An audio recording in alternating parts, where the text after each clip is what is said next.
Hey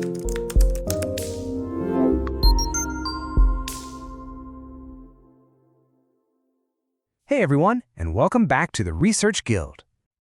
All right, so you've been hitting the books, right? You spent tons of time surrounded by articles, and you've totally mastered desk research. But what happens when the answer you're looking for just isn't there? When it's not on the page? Yeah, what do you do when you need answers that literally no one has found yet? Well, today, that's what we're talking about. We're stepping out of the library and into the real world. We're going to build your very own Researcher's Toolkit specifically for gathering brand new, shiny data completely from scratch. Okay, so here's what we're putting in your toolkit today. We're going to start with what this whole Fieldwork quest is all about. Then we'll dive into 3 awesome tools: surveys and questionnaires, then the art of interviewing, and after that, the focus group. And to wrap it all up, we'll talk about how you can choose the perfect tool for your mission. Ready? Let's jump in. All right, first up, your Fieldwork quest begins.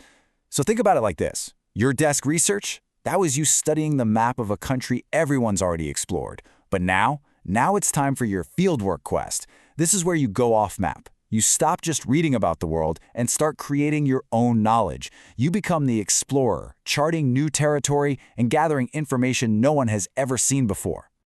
And the treasure you're hunting for on this quest, it's called primary data. Now this stuff, you can't just Google it.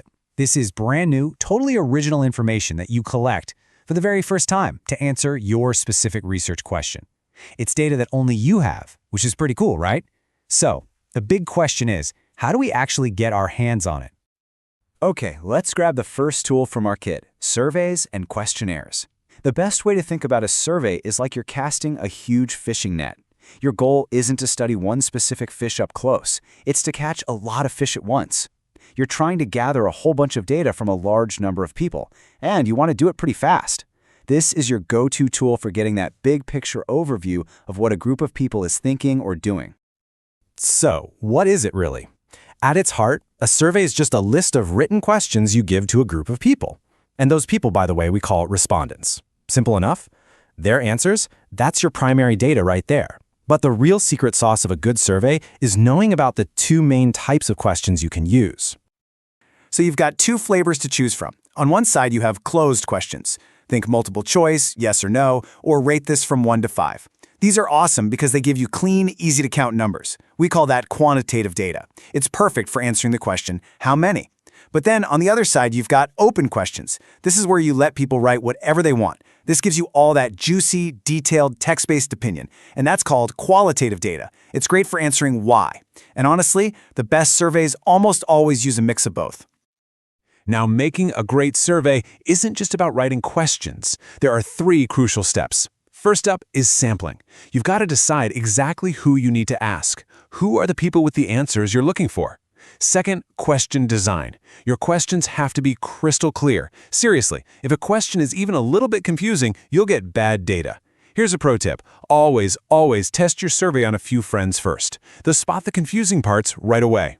And finally, step 3 is distribution. How are you actually going to get the survey to your people? Is it through email, a link you post online? Are you going to do it in person? All right, tool number 2, the art of interviewing. So, if the survey was that wide fishing net, I want you to think of an interview as a deep sea dive. You're not trying to catch hundreds of fish anymore. Now you're going way down to study one fascinating creature in amazing detail. An interview is all about getting those super rich, in-depth insights from just one person. And just like with surveys, interviews come in different styles. You can have a structured interview, which is basically you reading a survey out loud. It's a fixed list of questions, it's rigid, it's consistent. But the real magic, where the amazing discoveries happen, is usually in semi-structured or even unstructured interviews. Here, you go in with a few key topics or questions, but you let the conversation wander and flow naturally.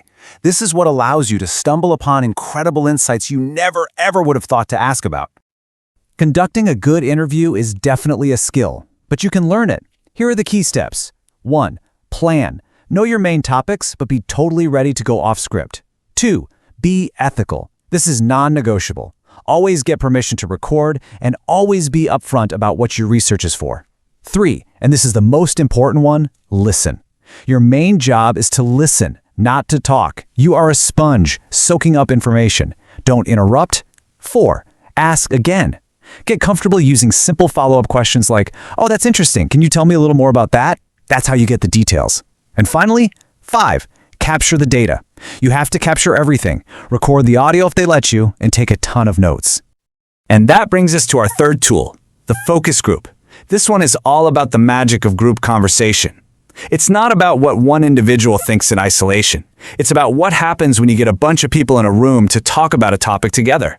You get to see ideas spark, bounce off each other. You see people agree, disagree. It's an incredible way to see group dynamics in action. So really, you can think of a focus group as a kind of group interview. You get a handful of people, we call them participants, together to discuss something. And the key thing to remember is that the real gold here isn't just what each person says. It's in the interaction. It's how they build on each other's ideas, how they challenge each other. That's where the unique insights come from. And believe it or not, when you're running a focus group, size really matters. The magic number, the sweet spot you're aiming for, is about 6 to 8 people. Why? Well, if you have too few, the conversation can die out pretty fast. But if you have too many, it just becomes chaos and nobody gets a chance to speak. Now, running one of these takes some real skill. You're not just an observer, you're a facilitator. So first, you have to set ground rules so everyone knows to be respectful. Then you have to actively manage group dynamics. That means encouraging the quieter people to speak up and making sure that one really loud person doesn't dominate the whole conversation. Your instructions have to be super clear so everyone's on the same page. And most importantly, remember your job is to observe and listen. You're there to gently guide the conversation, not to lead it. Okay, so you've now got 3 powerful new tools in your research kit: the survey, the interview, and the focus group. Awesome. But how do you know which one to pick?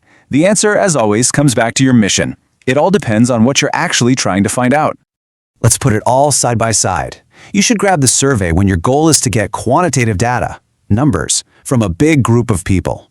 The biggest hurdle? Writing really clear, unbiased questions. You want to choose an interview when you need to go super deep and get rich, qualitative insights from one individual. Just remember, the challenge is that they take a lot of time and you need to be a really good listener. And finally, you'll use a focus group when you want to watch how people interact and discuss ideas together. The main skill you'll need there is managing all those different personalities in the room. So, now it's over to you. As you start planning your own field request, I want you to really think about this. Which of these tools are you going to add to your kit? What kind of primary data is going to be the thing that makes your project truly unique and brings it to life? All right, listening to me talk about this is one thing, but the best way to learn is by doing. So, to help you get some hands-on practice, I've put together some worksheets for this lesson. The links are waiting for you right there in the description below. And hey, if this helped you add a few new tools to your research toolkit, do us a huge favor and hit that like button and subscribe. Oh, and don't forget to ring the little bell so you get notified when our next explainer drops. Thanks so much for watching and happy researching!